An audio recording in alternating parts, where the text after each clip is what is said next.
प्रिय छात्रों, हम लोग 1857 के विद्रोह के पूर्व के विद्रोहों का अध्ययन कर रहे हैं और उस क्रम में हम लोगों ने अब तक 3 क्लास में इस टॉपिक को देखा है।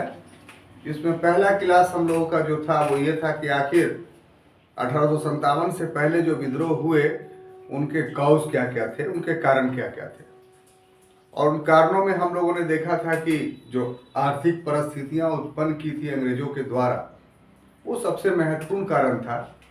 साथ ही साथ प्रशासनिक ढांचा जो विकसित हुआ, उसमें जो शोषणात्मक नीतियां अपनाई गई, उससे भारत के लोग रुष्ट हुए। और जो धार्मिक और सामाजिक क्षेत्र में नीतियां अपनाई, इन नीतियों ने भी भारतीयों को अंग्रेजों से रुष्ट किया और यही सब कारण बना था 1857 से पूर्व के विद्रोह। फिर हम लोगों ने देखा था कि जो ये विद्रोह हुआ 100 वर्षों के बीच में 1757 से लेकर 1857 तक, वो विद्रोह तो हुए बहुत, लगभग 200 विद्रोह हुए, लेकिन सभी विद्रोहों की प्रकृति एक समान नहीं थी, अलग अलग थी। तो इतिहासकारों ने, खासतौर से हॉब्सबॉम ने, रंजीत गुहा ने, हेनरी स्ट्रॉप ने, इन लोगों ने इसका वर्गीकरण किया था, क्लासिफिकेशंस किया था, और हम लोग उसी क्लासिफिकेशंस के आधार पे इन विद्रोहों को पढ़ रहे हैं। जिसमें पहला वर्ग हम लोगों ने देखा था कि राजनीतिक और सामाजिक प्रकृति का जो विद्रोह था उसका हम लोगों ने अध्ययन किया। फिर दूसरा वर्ग हम लोगों ने ऐसा अध्ययन किया जिसमें अपदस्थ शासक के पर जो आश्रित थे उन्होंने भी विद्रोह किया।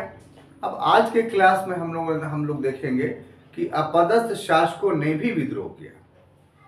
अपदस्थ शासकों ने विद्रोह किया, तो इस क्रम में जो सबसे महत्वपूर्ण बात है कि जो हमारे देश का भूभाग है, जिस समय अंग्रेज भारत में आए थे उस समय ये राजनीतिक अस्थिरता का शिकार था। राजनीतिक अस्थिरता का शिकार का अर्थ ये हुआ कि संपूर्ण भारत पर एक राजवंश का अधिकार नहीं था, बल्कि भारत विभिन्न राजवंशों के अधीन शासन हो रहा था। बंगाल के अलग शासक थे, अवध के अलग शासक थे, दक्षिण में बहुत सारी शक्तियां थी, पंजाब के अलग शासक थे, कश्मीर के अलग शासक थे। तो और सभी शासकों में आपस में ताना बाना ठीक नहीं था, इसलिए अंग्रेजों ने एक एक करके पराजित करना शुरू किया और फिर भारत के एक बहुत बड़े भूभाग पर अधिकार कर लिया। तो इसका अर्थ ये नहीं हुआ कि संपूर्ण देशी रियासत खत्म हो गई। देशी रियासत के परिवेश में जो अंग्रेजों की नीति थी वो ये कि एक बड़े भाग के देशी रियासत को तो ब्रिटिश साम्राज्य में परिणत कर दिया, लेकिन अभी भी बहुत सारे देशी रियासत थे जो अंग्रेजों के समर्थक बन गए थे। जो देशी रियासत अंग्रेजों के समर्थक बन गए थे, उन रियासतों को अंग्रेजों ने अपने साम्राज्य में नहीं मिलाया, बल्कि उनके राजाओं के अधीन छोड़ दिया। तीसरी कैटेगरीज का जो देशी रियासत था वो ऐसा था कि जिसको अंग्रेजों ने मिलाने की कोशिश की तो अंग्रेजों को उनके कड़े प्रतिरोध का सामना करना पड़ा। तो जिन देशी रियासतों ने कड़े प्रतिरोध का सामना प्रतिरोध किया या विद्रोह किया, उन्हीं देशी रियासतों के विद्रोह का अध्ययन हमारे आज के अध्ययन का विषय होगा। बात समझ में आ रही है? जो लोग जिनका राज समाप्त हो गया उन्होंने कोई विद्रोह नहीं किया, बाद में जिन्होंने ब्रिटिश प्रभुता को स्वीकार कर लिया उनके राज बरकरार रहे। लेकिन जो बीच वाले राज थे, जिन्होंने न ही ब्रिटिश सब प्रभुता को स्वीकार किया और न ही अपना विलय किया, बल्कि इन लोगों ने विद्रोह किया, और इन्हीं शासकों के विद्रोह का अध्ययन आज के क्लास में हम लोग करेंगे। तो उसमें जो पहला है शीर्षक बनेगा वो है फतेहशाही का विद्रोह।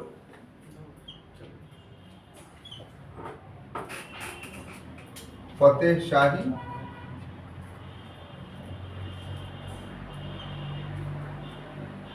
का विद्रोह।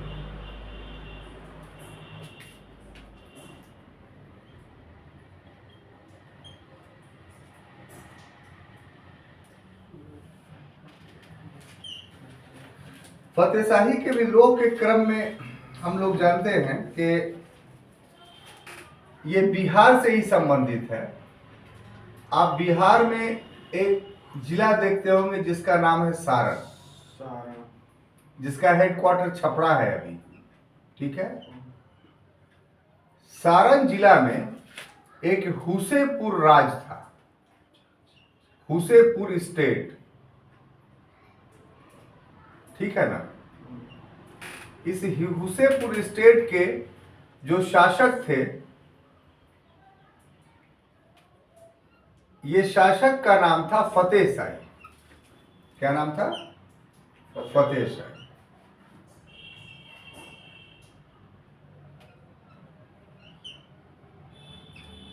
अब इनसे बकाया राजस्व की जब मांग की गई,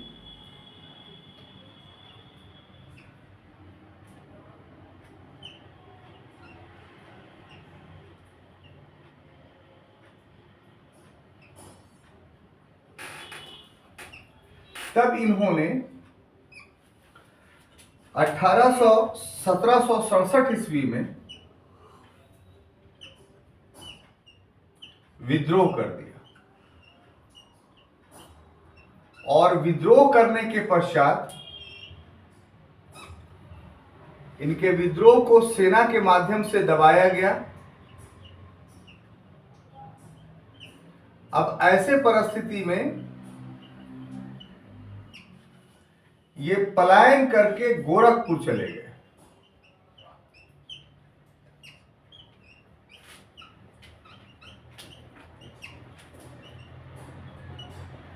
अभी वर्तमान समय में जो गोरखपुर है वहां चले गए, और गोरखपुर में एक स्थान है तुमकोही। इसी तुमकोही में एक नवीन रियासत की स्थापना की, यानी वहां के राजा ये बन गए, ठीक है। और यहीं से, तुमकोही से ही ये हुसेपुर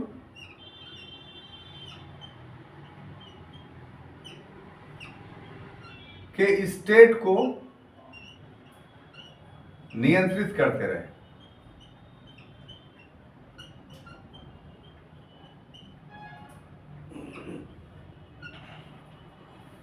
और इस बीच जो हुसेपुर का स्टेट था, यहां अंग्रेजों द्वारा एक व्यक्ति था जिसका नाम था गोविंद राम।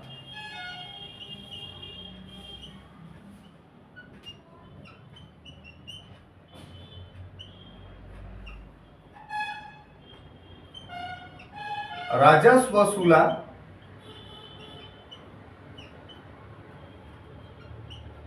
अब ऐसी परिस्थिति में फतेह शाही ने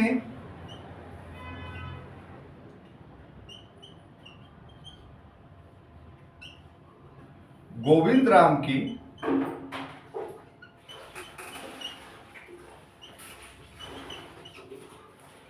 1772 ईस्वी में हत्या कर दी।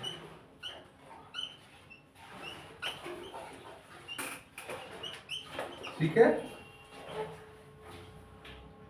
अब इसकी प्रतिक्रिया में अंग्रेजों ने एक दूसरा काम किया।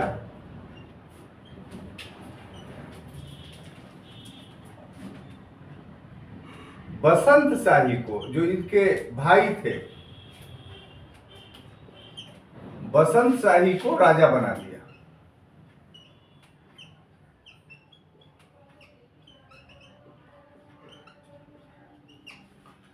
तब फतेह शाही ने बसंत शाही की भी हत्या कर दी।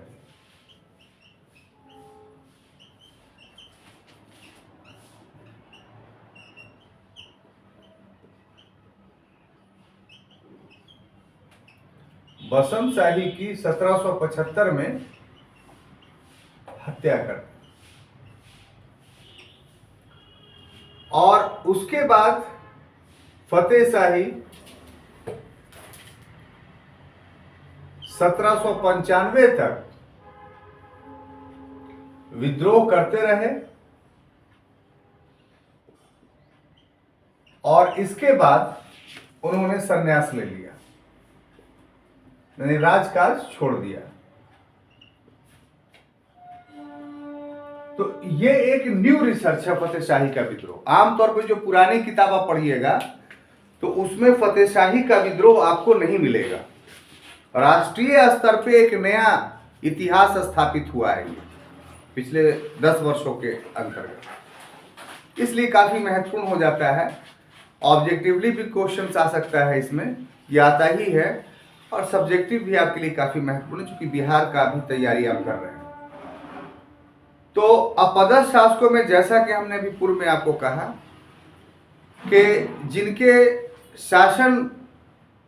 शासकों ने अंग्रेजों के प्रभुत्व को नहीं स्वीकारा और न ही अपनी रियासत का विलय किया, तो ऐसे राज्यों के विरुद्ध अंग्रेजों ने जब कार्रवाई करनी शुरू की तो इन राज्यों ने विद्रोह कर दिया।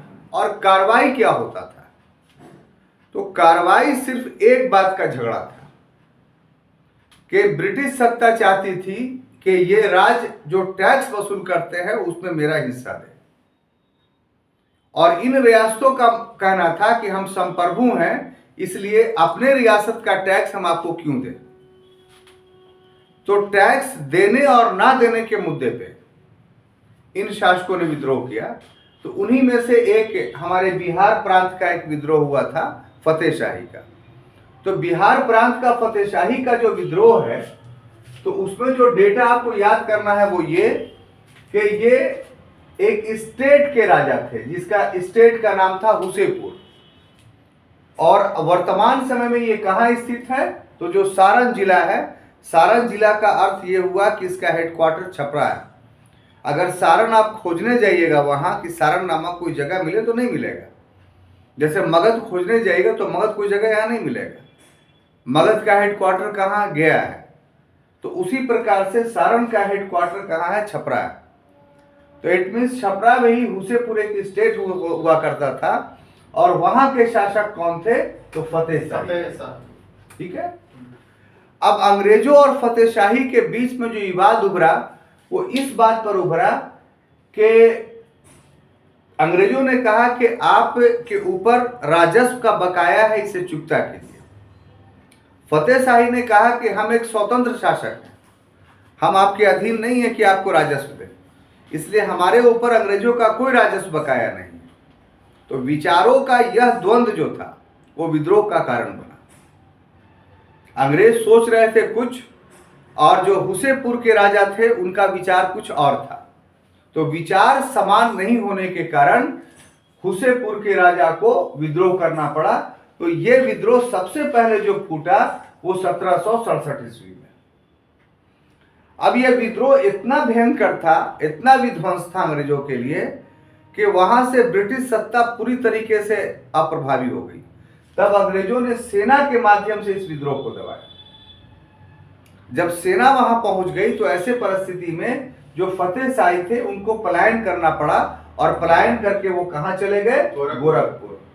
गोरखपुर भी एक बहुत बड़ा इलाका है, तो पैसे वाले थे तो तुमको ही स्टेट को खरीद लिया उन्होंने। यानी यहां से अपदस्थ किए गए हुसेपुर से, तो वो उनका राज कहां चला गया? तुमकोही में, और तुमकोही में एक नई स्टेट्स की स्थापना कर दी, यानी वहां के राजा बन गए।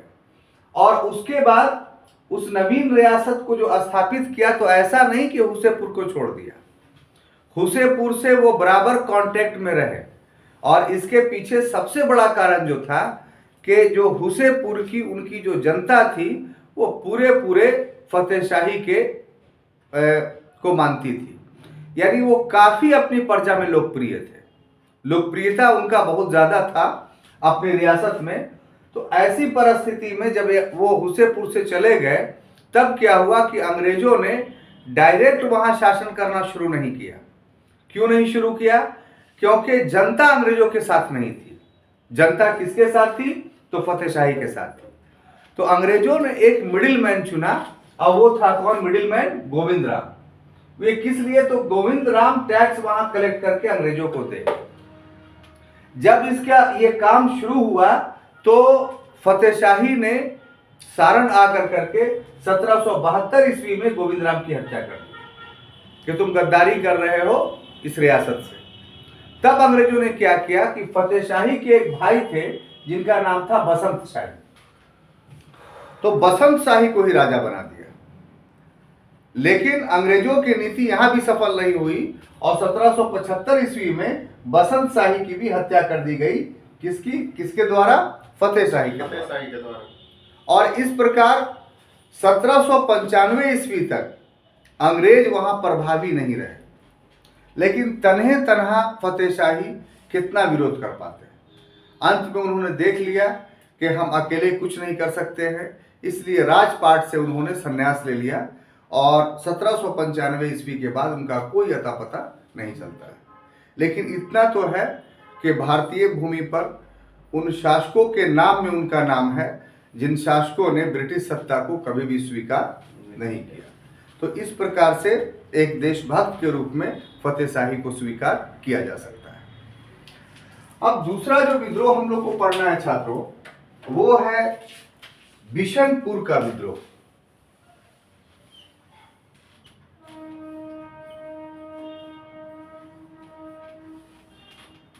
बिशनपुर का विद्रोह।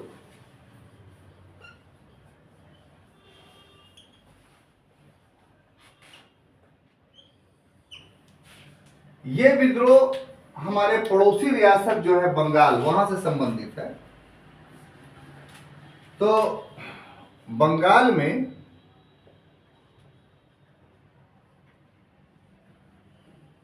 जो बिशनपुर रियासत थी,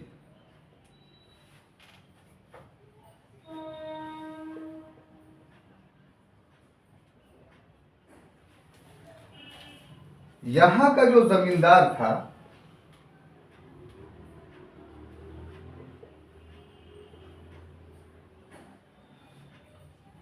वो 1769-70 में बंगाल में एक अकाल पड़ा।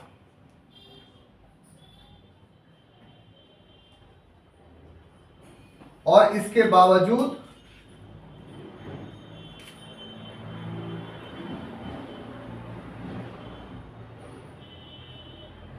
भूराजस्व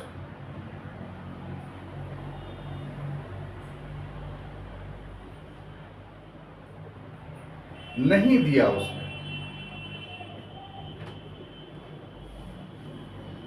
तो परिणाम इसका यह हुआ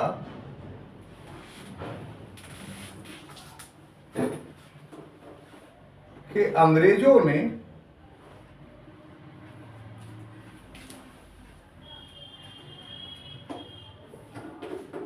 जमींदारी छीन ली।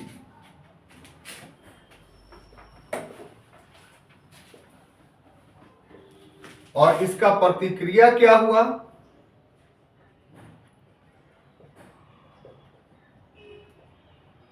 तो प्रतिक्रिया यह हुआ कि बिशनपुर का जो जमींदार था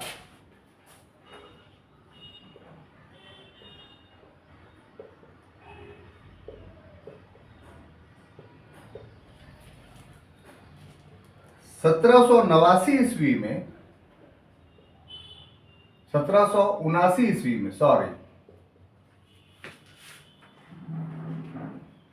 में विद्रोह कर दिया।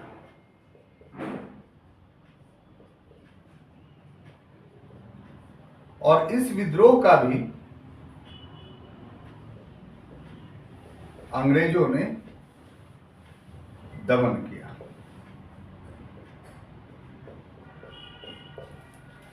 तो बिशनपुर का जो विद्रोह है उसको किसी दूसरे दृष्टिकोण से समझने या देखने की जरूरत है। ऐसा इसलिए हम कह रहे हैं कि यह कोई रियासत नहीं थी। हुसेपुर एक रियासत थी, उसका एक राजा था। लेकिन बिशनपुर एक रियासत नहीं थी बल्कि एक जमींदार के अधीन वो क्षेत्र था। अब देखिए, जमींदार के अधीन जो क्षेत्र था उसको यहां पर टेक्निकली समझने की जरूरत है, तभी आपको समझ में आएगा। थोड़ा पृष्ठभूमि को देखिए कि भारत में जो जमींदारी व्यवस्था थी अंग्रेजों के द्वारा जो स्थापित की गई, वो 1793 ईस्वी में, यानी ये जो घटना घट रही है उसके पूर्व का, तो उसके बाद हुआ। और अंग्रेजों के पूर्व में भी जमींदारी व्यवस्था थी जिसको मुगलों ने स्थापित किया था। तो दोनों में देखिए डिफरेंस है। अंग्रेजों के पूर्व जो मुगलों के द्वारा स्थापित जमींदार थे, उनका नेचर पुश्तैनी था और किसानों के साथ उनका आत्मीय और मित्रतापूर्ण संबंध था। लेकिन अंग्रेजों ने जो जमींदारी व्यवस्था स्थापित की वो पुश्तैनी नहीं रहा। उसमें एक कानून बना था जिसको बोलते थे सूर्यास्त कानून, और लॉ ये था कि अगर एक निश्चित तिथि के सूरज डूबने से पहले किसी जमींदार ने अगर भू राजस्व को अदा नहीं किया तो उसकी जमींदारी नीलाम कर दी जाएगी। बात समझ में आई? ये परिस्थिति थी उस समय की। अब उस परिस्थिति के अनुसार इसको देखिए तो ये विद्रोह का औचित्य आपको समझ में आ जाएगा कि विद्रोह सरासर जो था वो औचित्य पर आधारित था। इसमें गलती अंग्रेजों की थी। कैसे? तो जो बिशनपुर के जमींदार थे, तो उस समय पूरे बंगाल में 1769 ईस्वी का अकाल जो है वो काफी महत्वपूर्ण है। इस अकाल में बंगाल की 1/3 जनसंख्या, 1/3 पॉपुलेशन मर गई थी खाना के अभाव में। अब जहां इतना भयंकर अकाल पड़ा हुआ हो वहां भू राजस्व की वसूली स्वाभाविक रूप से नहीं होगी। और ये जमींदार मुगलों के समय के जमींदार थे। मुगलों के समय के जमींदार की विशेषता ये थी कि जब ऐसा समय आता था कि अकाल पड़ गया तो राजस्व में छूट दी जाती थी। या तो राजस्व कम कर दिया जाता था, या तो राजस्व माफ कर दिया जाता था, या राजस्व को अगले वर्ष या आने वाले वर्षों पर टाल दिया जाता था। इतनी कड़ाई नहीं थी। तो ऐसी परिस्थिति में भू राजस्व जो है वो जमींदार को नहीं प्राप्त हुआ। तो नियम तो ठीक है, जमींदारी व्यवस्था थी तो वो भू राजस्व अंग्रेजों को देता, लेकिन जमींदार को तो राजस्व प्राप्त नहीं हुआ और अंग्रेजों ने डिमांड किया क्या कि आपको राजस्व देना पड़ेगा। तो नहीं देने की परिस्थिति में जब भू राजस्व नहीं दिया गया तब अंग्रेजों ने क्या किया कि उसकी जमींदारी को छीन लिया। अब जमींदारी छीनने का अभी अंग्रेजों ने भी लॉ नहीं बनाया था, अभी मुगल नियम ही लागू थे कि किसी की जमींदारी इस परिस्थिति में नहीं छीनी जाएगी। तो प्रचलित नियमों का अंग्रेजों ने विरोध किया। अगर यह घटना 1793 के बाद होती तो विद्रोह नहीं होता, लेकिन अभी नियम बने नहीं थे, कानून नहीं बने थे। तो ऐसी परिस्थिति में मुगल नियम के तहत जो इनकी जमींदारी छीनी गई वो इलीगल था, अनैतिक था। और इसकी प्रतिक्रिया में बिशनपुर के जमींदार ने जो है 1779 ईस्वी में 1779 में विद्रोह कर दिया अंग्रेजों के खिलाफ। और इस विद्रोह को भी अंग्रेजों ने बड़े आसानी से पुलिस और सेना के मदद से दबा दिया। लेकिन यहां भी साबित हुआ कि भारत की शक्तियों ने स्वयं अपने ढंग से ब्रिटिश सत्ता को दिल से स्वीकार नहीं किया, बल्कि अपने सामर्थ्य के अनुसार विद्रोह किया। ये अलग बात है कि ये सारे विद्रोह आपस में मिल नहीं पाए और अंग्रेज सफल रहे। ठीक है। इसके बाद और भी अपदस्थ शासकों के विद्रोह के एग्जाम्पल्स हम लोग को मिलेंगे जो अभी हम लोग पढ़ते हैं। उसमें तीसरा जो कैटेगरीज है वो है पलैयकारों का विद्रोह। ये बड़ा इंटरेस्टेड आपको समझ में आएगा, क्योंकि आमतौर पे ये माना जाता है कि राजा की मृत्यु के बाद उसके जो सैनिक है वो सभी के सभी उसके वफादार नहीं रहते हैं और फिर किसी दूसरे का जिसका उस भूमि पर कब्जा हो जाता है उसकी नौकरी स्वीकार कर लेते हैं। लेकिन पलैयकारों का जो विद्रोह था वो इस नियम का अपवाद था। वो कैसे, वो देखिए। हम लोग तीसरा विद्रोह पढ़ रहे हैं, किसका? पलैयकारों का विद्रोह।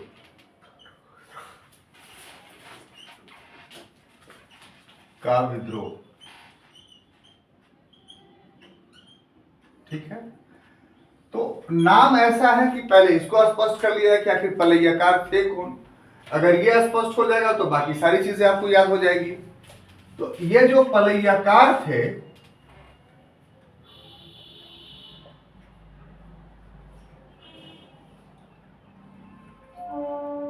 ये जो मैसूर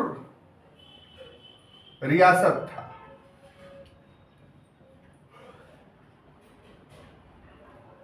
ये मैसूर रियासत के सेनापति थे। ठीक है,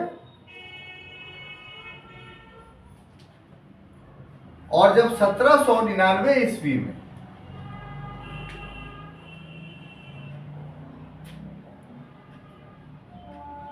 टीपू सुल्तान की मृत्यु हुई,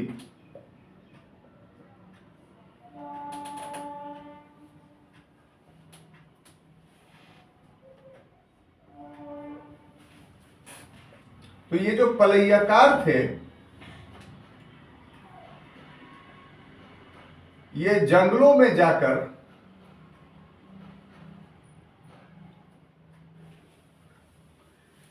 एक नेतृत्व उभरता है इन लोगों के बीच में, मरुंद पांड्यन पैचे राजा, मरुद पांड्यन, और एक दूसरा नाम भी है, उसका नाम है कोट बोम्मन।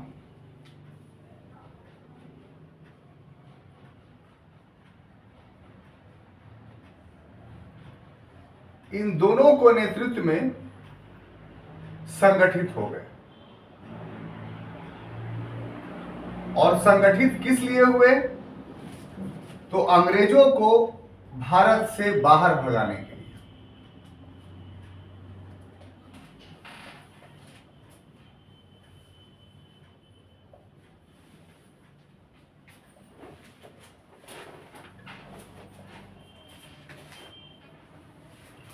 और इनके द्वारा जो संगठन बनाया गया, इसने 1799 ईस्वी से लेकर के 1805 ईस्वी तक ब्रिटिश सत्ता को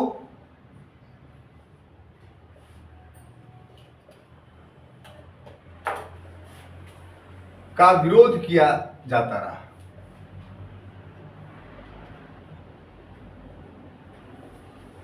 परंतु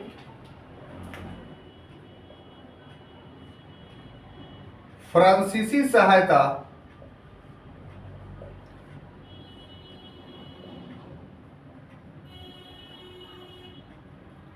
नहीं मिलने के कारण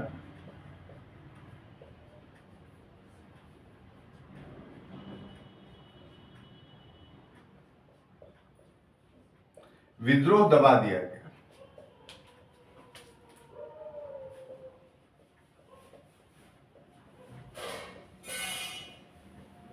तो ये पूरा विवरण है जो आपको समझना है। जैसा कि मैंने अभी अभी आपको बताया कि भारतीय रियासतों में आम परंपरा या भारत राज्य व्यवस्था में जो आम परंपरा थी वो ये थी कि कोई राजा अगर पराजित हो जाता था तो जो उसके सैनिक होते थे वो अपनी सेवाएं अधिकांशतः विजित जो होता था उसको दे दिया करते थे। क्यों? क्योंकि ये वेतन भोगी कर्मचारी थे जो उस समय के सैनिक थे।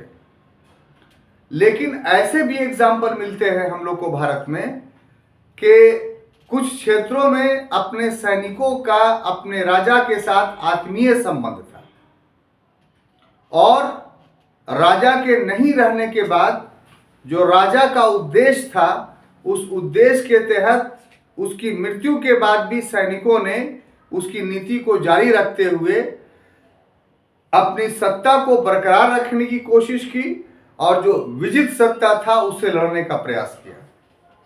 ये एग्जाम्पल जो हमको मिलता है वो मैसूर में मिलता है। देखिए साहब, मैसूर रियासत का जो अस्तित्व भारत में आया वो कैसे आया? तो मैसूर रियासत विजयनगर साम्राज्य के अवशेषों पर स्थापित हुआ था। विजयनगर साम्राज्य की स्थापना 1336 ईस्वी में हरिहर और बुक्का ने की थी। और 36 से लेकर करके आपको 1556 ईस्वी तक जब तालीकोटा का युद्ध हुआ, जिसमें विजयनगर साम्राज्य अंतिम रूप से पराजित हुआ, तो 1336 से 1556 तक कर्नाटक में विजयनगर साम्राज्य का शासन। तालीकोटा या बन्नीहाटी का जो युद्ध विजयनगर के शासक हारे, उसके बाद विजयनगर साम्राज्य का पतन हो गया। 1556 से लेकर 1612 तक एक छोटा सा वंश अरुविडु वंश करके चलता रहा, लेकिन उसका कोई प्रभाव नहीं था। 1612 में इस वंश का भी अंत हो गया, अरुविडु वंश का, और उसी के अवशेष पर कर्नाटक में वाडियार ने वाडियार वंश की स्थापना की। तो मैसूर रियासत वास्तव में वहां का शासक वाडियार वंश था। लेकिन 18वीं शताब्दी में, यानी वो समय है 1760-61 का, और इसको हम लोग पढ़ चुके हैं, लेकिन यहाँ इस कंटेक्स्ट में थोड़ा दोहरा दे रहे हैं कि जो वाडियार शासक था चिक्का कृष्णराज, वो विलासी प्रवृत्ति का था, और इसके वजह से जो मैसूर रियासत थी उस पर मराठे भी आक्रमण कर रहे थे, अंग्रेज भी आक्रमण कर रहे थे, निजाम भी आक्रमण कर रहा था। तो इस त्रिपक्षीय आक्रमण का जो सामना किया जिस व्यक्ति ने, वो व्यक्ति था हैदर अली, और सेना ने साथ दिया, और हैदर अली ने एक प्रकार से वाडियार वंश की सत्ता को हड़प लिया। और 61 के बाद से, यानी 1761 के बाद से 1795 ईस्वी तक, 1799 ईस्वी तक इस पर दो व्यक्तियों ने शासन किया। एक 1761 से लेकर 1782 तक हैदर अली ने, और दो कि इसी का पुत्र टीपू सुल्तान ने 1782 से लेकर के 1799 ईस्वी तक। और ये बाप बेटा दोनों अंग्रेजों के सामने एक ऐसे व्यक्तित्व के रूप में उभरे जिन्होंने अंग्रेजों के साथ जो लड़ाई लड़ी, उस लड़ाई का उद्देश्य सिर्फ अपनी रियासत को बचाना नहीं था, बल्कि ये पहला शासक थे भारत का जिनका उद्देश्य अंग्रेजों को भारत भूमि से बाहर करना था। यानी एक प्रकार से कहिए कि शासकों में राष्ट्रवाद का पहला दर्शन हमें मैसूर के शासकों में होता है। तो इसलिए उनकी सेना भी जो थी, वो सेना भी राष्ट्रवादी भावना से ओतप्रोत थी, और उनका भी विचार और विश्वास ये था कि अंग्रेजों को भारत में नहीं रहना चाहिए, ये विदेशी हैं, इनको भारत से बाहर कर देना चाहिए। ये तो एक पक्ष हुआ जो मैंने आपको बताया। दूसरा पक्ष ये है कि मैसूर रियासत का जो सैनिक संगठन था, वो सैनिक संगठन एक प्रकार से कहिए कि सामंतीय था, फ्यूडल था। वहां बहुत सारे सरदार थे, और जिन सरदारों के अधीन में सेना थी, ये सरदार ही वहां पलैयाकार कहे जाते थे। तो जब हैदर अली और टीपू सुल्तान ने सेना को संगठित किया, तो जितना पलैयाकार थे, यानी कर्नाटकी सेनापति थे, उन सबों ने इसी राष्ट्रवादी विचारधारा के तहत टीपू सुल्तान का साथ दिया था। तो ये दूसरा परिवेश है। दोनों बातें समझ में आ गई। अब आइए इस टॉपिक पर कि पलैयाकारों के पीछे विद्रोह के क्या कारण थे।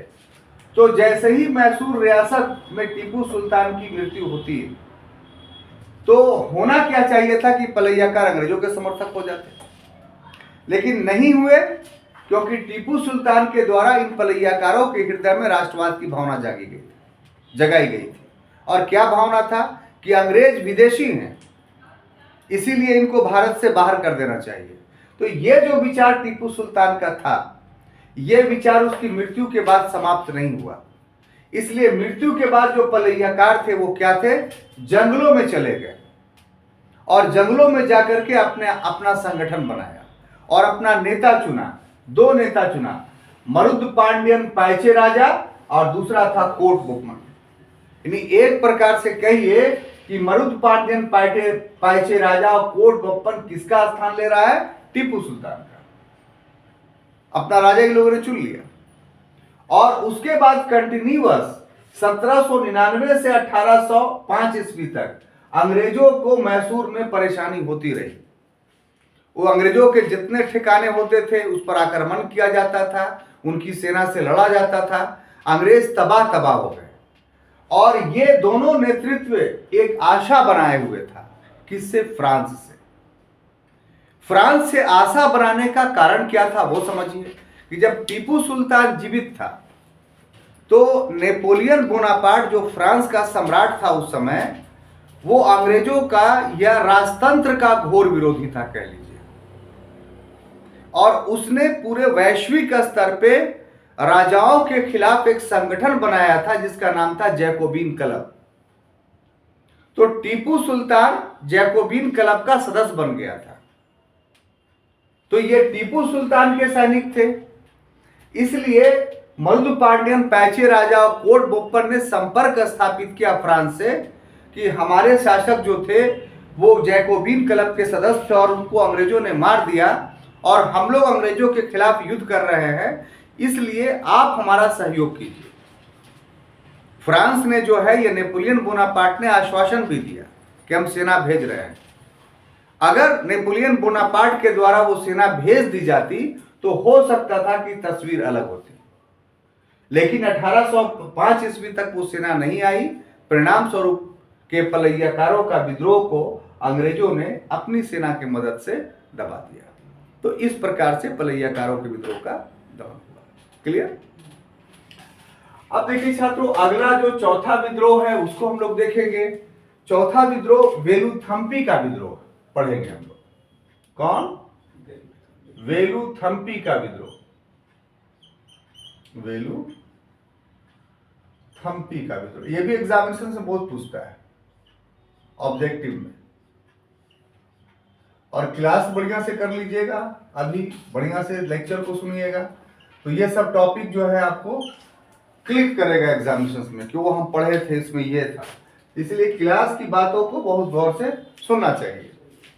अब देखिए वेलुथम्पी का क्या मामला है कि अभी जो केरल है उसको आज भी मालाबार बोलते हैं, है ना। इस मालाबार तट पर एक रियासत थी, छोटी सी रियासत थी, और इस रियासत का नाम था त्रावणकोर। क्या नाम था? त्रावणकोर। अब ये जो रियासत थी त्रावणकोर की, इस पर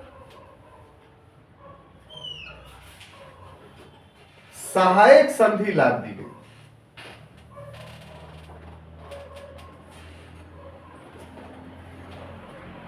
ठीक है। अब इस रियासत का एक दीवान था,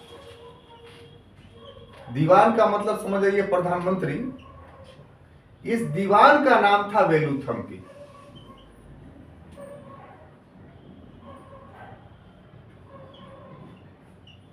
इस वेलुथम्पी के द्वारा 1808-9 ईस्वी में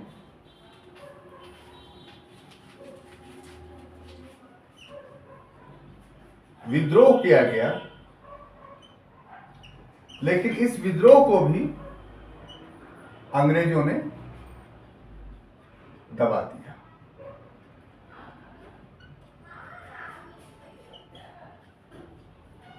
तो वेलुथम्पी की एक घटना छोटी मोटी घटना है जो हमारे भारतीय इतिहास में अंग्रेजों के विरोध करने वाले लोगों के रूप में जानी जाती है और परीक्षा में अक्सर ये पूछा जाता है।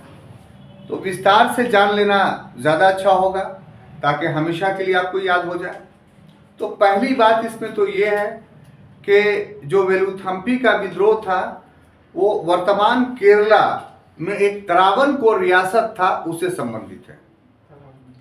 और त्रावणकोर रियासत से संबंधित इस प्रकार का है कि हमारे देश में ब्रिटिश शासन का एक गवर्नर जनरल बना था जिसका नाम था लॉर्ड वेलेस्ली।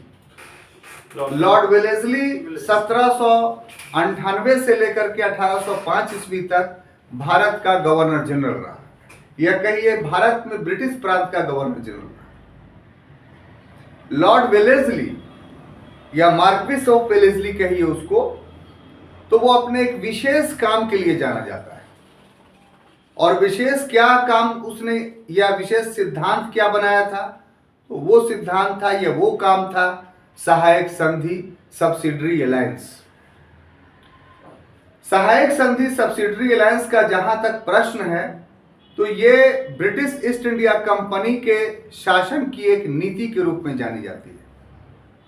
वो नीति क्या थी कि यदि किसी भारतीय रियासत को अंग्रेजों की मदद की आवश्यकता पड़ती थी, क्योंकि भारतीय रियासत आपस में ही संघर्षशील थे, भारत के राजा एक दूसरे पर आक्रमण किया करते थे, उनके दुश्मन अंग्रेज नहीं थे बल्कि अपने ही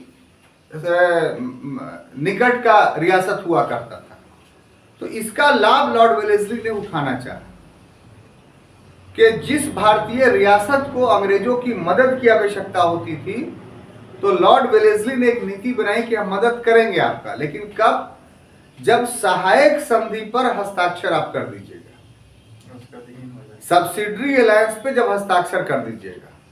और सब्सिडरी अलायंस, सहायक संधि पर हस्ताक्षर करने का अर्थ क्या होता था कि पहला शर्त तो यह होता था कि अंग्रेज उस रियासत में सेना भेजेंगे उसकी मदद के लिए। दूसरा कि उस सेना का खर्च वहां का राज को देना पड़ेगा, और यह खर्च दो रूपों से दे सकता है राज। अगर राज बड़ा है तो भूभाग दे दे, अगर राज छोटा है तो धन दे दे। और तीसरी शर्त यह थी कि अस्थायी रूप से उस राजा के दरबार में एक ब्रिटिश रीजेंट रहेगा, यानी ब्रिटिश ऑफिसर। रीजेंट का है क्या हुआ? British officer. और चौथा यह था कि वो राज्य अपना विदेशी संबंध किसी से नहीं बनाएगा, उसके विदेशी संबंध का निर्धारण अंग्रेज करेंगे। तो ये सब्सिडरी अलायंस की, सहायक संधि की 4 शर्तें थी। इसका अर्थ क्या हुआ? इसका अर्थ हुआ कि उस रियासत ने अपनी संप्रभुता ब्रिटिशों के अधीन गिरवी रख दी। राज तो रहा, राजा तो रहे, लेकिन स्वतंत्र नहीं रहे, संप्रभु नहीं रहे। उनकी सॉवरेंटी पूरी तरीके से समाप्त हो गई। तो राजा ने दस्तखत कर दिए, त्रावणकोर के राजा ने, लेकिन जो दीवान था वो इस बात को नहीं माना। और त्रावणकोर में शक्तिशाली राजा नहीं था, शक्तिशाली दीवान था। और उस दीवान का नाम क्या था? वेलुथम्पी। उस दीवान का नाम क्या था? वेलुथम्पी। तो इसी ने विद्रोह कर दिया 1808-9 में। लेकिन अकेला बेचारा क्या करता? इसका विद्रोह भी अंग्रेजों ने बड़ी आसानी से दबा दिया। लेकिन इसके बावजूद भी वेलुथम्पी ने इतिहास में अपना स्थान बना लिया इस रूप में कि उसने ब्रिटिश सत्ता को स्वीकार नहीं किया। जो बहुत सारे अंग्रेज इतिहासकार ये लगाते हैं कि हमें तो भारतीय राज्य जो है तख्त में परोस करके भारतीयों ने दे दिया, कि हम शासन करना नहीं जानते हैं, लीजिए शासन कीजिए। तो ये सब वो कैरेक्टर हैं जो ब्रिटिश इतिहासकारों के इस मंतव्य का पूरी तरीके से खंडन करते हैं। अब इस प्रकार के विद्रोह में अंतिम कड़ी के रूप में हम लोग पढ़ेंगे अब कि टूर चेन्नम्मा का विद्रोह। कौन? टूर चेन्नम्मा का विद्रोह। हाँ, ये सब नाम जो है वो दोहराते रहिए कि टूर चेन्नम्मा का विद्रोह।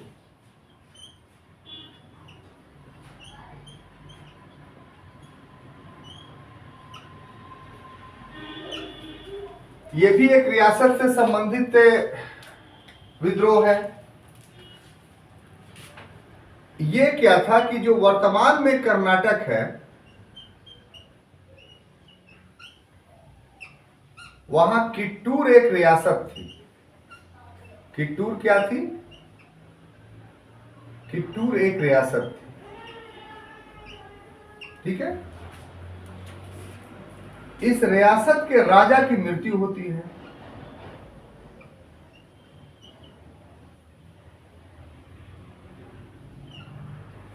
और राजा का कोई पुत्र नहीं था तो उसने गोद लिया था। तो दत्तक पुत्र को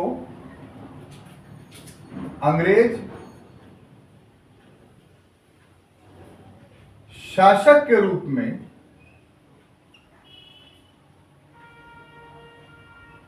अस्वीकार कर दिया। ठीक है, अब इसकी प्रतिक्रिया हुई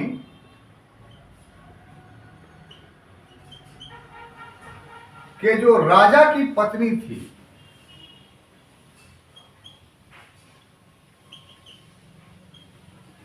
उसका पत्नी का नाम था चेन्नम्मा, और इस पत्नी ने जो अपना दीवान था उसका नाम था रायप्पा। इसके सहयोग से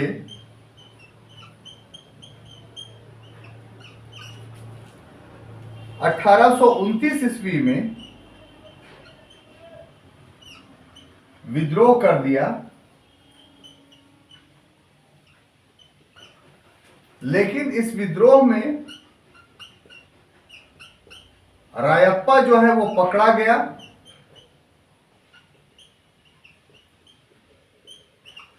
और चेन्नम्मा जो है वो जंगलों में चली गई,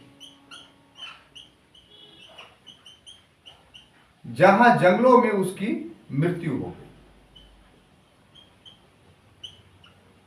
ठीक है, तो यह है किट्टूर चेन्नम्मा का विद्रोह का पूरा विवरण। घटना क्या है कि किट्टूर क्या है, तो एक रियासत है। कहां? तो कर्नाटक में। और यहां की राजा की मृत्यु होती है तो एक नया परिवेश उत्पन्न होता है कि उस समय उसका कोई अपना सगा पुत्र नहीं था, तो उसने अपने जीवन काल में एक गोद ले लिया था। गोद लिए हुए पुत्र को दत्तक पुत्र बोलते हैं कि हमारा कोई पुत्र नहीं है, मेरे मरने के बाद यही शासक बने। तो अभी तक अंग्रेजों ने दत्तक पुत्र के संबंध में कोई नियम नहीं बनाया था। यहां पर ध्यान देने वाली बात है, दत्तक पुत्र के संबंध में नियम सबसे पहला जिसने बनाया, अंग्रेजों के द्वारा बनाया गया, वो लॉर्ड डलहौजी ने 1856 ईस्वी में बनाया, और उसमें कहा कि भारतीय रियासतों को दत्तक पुत्र लेने का अधिकार नहीं है।